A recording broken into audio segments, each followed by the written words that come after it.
Reconstituted tobacco, also known as homogenized sheet tobacco, is a product made from recycled tobacco waste, such as the stalks, stems, veins, dust, and other non-tobacco ingredients.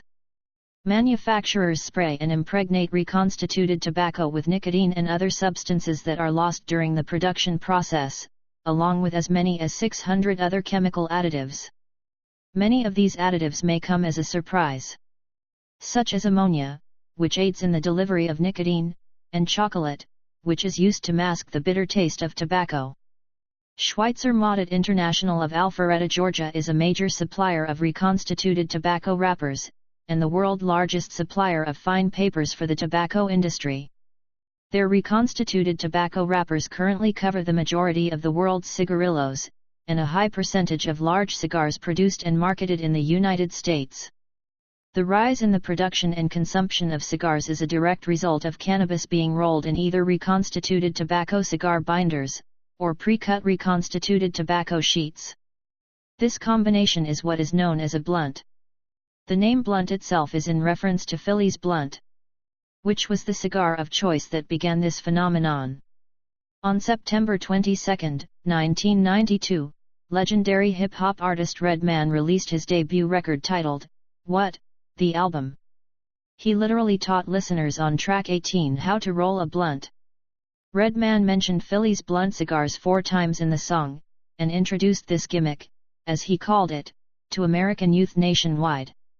3 months later, on December 15, 1992, Dr. Dre released his highly anticipated solo project titled The Chronic. This groundbreaking seminal piece of work was more mainstream, and drew a much wider and diverse audience than Redman's album. Less than a year after its release, The Chronic had already sold over 3 million albums, and as to date has become one of the most influential records of all time. This album was the spark plug that saved the cigar industry.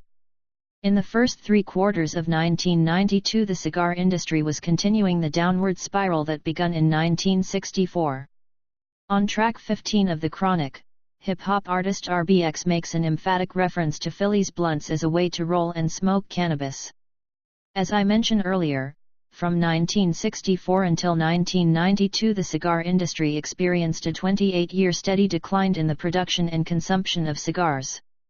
The popularity of cigars among cannabis smokers inadvertently reversed this situation, and ultimately revived the cigar industry. The cigar boom was fueled exclusively by hip-hop music. Many multi-platinum selling hip-hop artists have made reference to smoking a blunt as the preferred, or exclusive way to smoke cannabis. As a result of this new trend, by 1996 4.4 billion cigars were sold, marking a 45% increase in sales since 1993. In addition to that, the United States Department of Agriculture reported that cigar use had increased by almost 70%, between 1993 and 1999.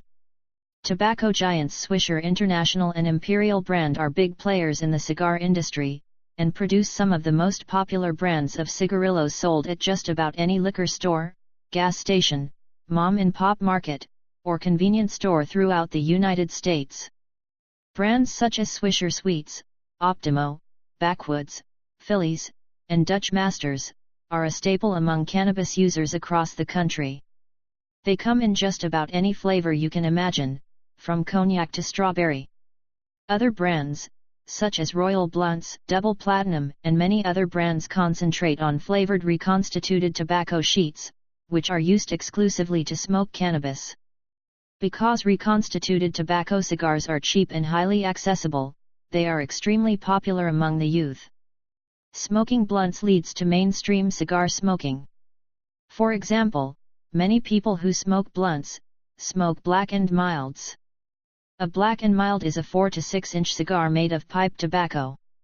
They contain between 100 to 200 milligrams of nicotine, compared to only 1.0 milligrams of nicotine found in a Newport. Many people who consume black and milds inhale them, which expose them to a higher risk of developing irreversible health problems. In 1998, while the cigar industry was experiencing growth beyond their wildest dreams, a lawsuit was brought by the attorney generals of 46 states, 5 U.S. Territories, and the District of Columbia, against the 4 largest cigarette manufacturers in the United States. This lawsuit was settled in what is known as the Master Settlement Agreement. The original participating manufacturers agreed to pay a minimum of $206 billion over the first 25 years of the agreement. It's been 20 years since then, and over the past 20 years states have collected tremendous amounts of commercial tobacco revenue. Many states spend very little of it on tobacco prevention and cessation programs. States will collect $27.5 billion from the Master Settlement Agreement, and taxes in fiscal year 2018, but will spend less than 3% of it on programs to prevent kids from smoking and help smokers quit. Unfortunately, the cigar manufacturers were not included in the Master Settlement Agreement, but in the year 2000 the Federal Trade Commission reached an agreement with the 7 largest cigar companies at that time. The FTC alleged that these cigar companies had failed to disclose the health risks of cigar smoking in a deceptive and unfair manner in violation of the FTC Act. This was a landmark settlement and represented the first national requirements for health warnings on cigar products. Cigar companies circumvented this agreement by continuing to sell cigars in the form of an individual cigar, packaged in clear cellophane plastic, with a barcode stamped on the plastic. This scheme of deceptive and criminal behavior continued uninterrupted for the next 9 years until a congressman by the name of Henry Waxman, of the 33rd Congressional District of California drafted a bill titled, the Family Smoking Prevention and Tobacco Control Act. The bill was passed and signed into law by President Barack Obama on June 22, 2009. This bill gave the FDA the power to regulate cigar companies, who until then were operating with impunity.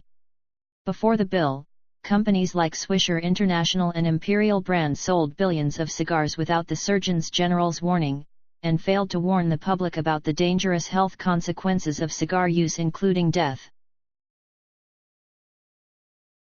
On December 9, 2016, a warning letter from the FDA was sent to Swisher International, informing them that their Swisher Sweets Grape Little cigars were in violation of the Tobacco Control Act for selling flavored cigarettes that are labeled as cigars.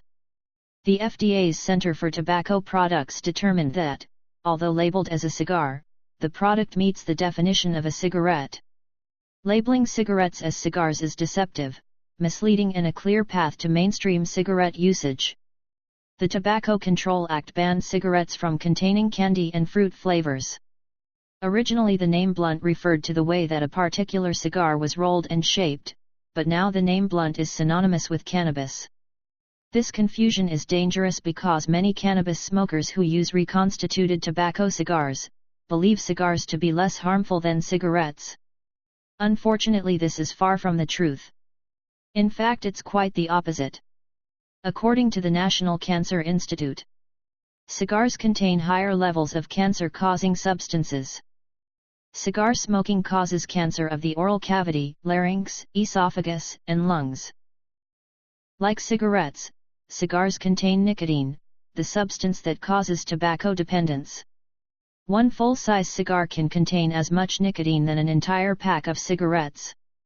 According to the American Heart Association, African Americans live shorter lives due to heart disease and stroke. It is my opinion that the disparity of heart disease is a direct ramification from the proliferation of reconstituted tobacco products bombarded within the inner cities across the United States. Cigar companies target African American youth through hip-hop and other cultural behavior. This onslaught of dangerous tobacco products must be stopped. Cigars kill. And because they are so prevalent within the African American communities, they pose the threat of genocide. Help stop the spread of reconstituted tobacco to American youth. Contact your state representatives and demand cigars be regulated under the same regulations as cigarettes. With one voice we can make a change, and keep kids safe, and tobacco free.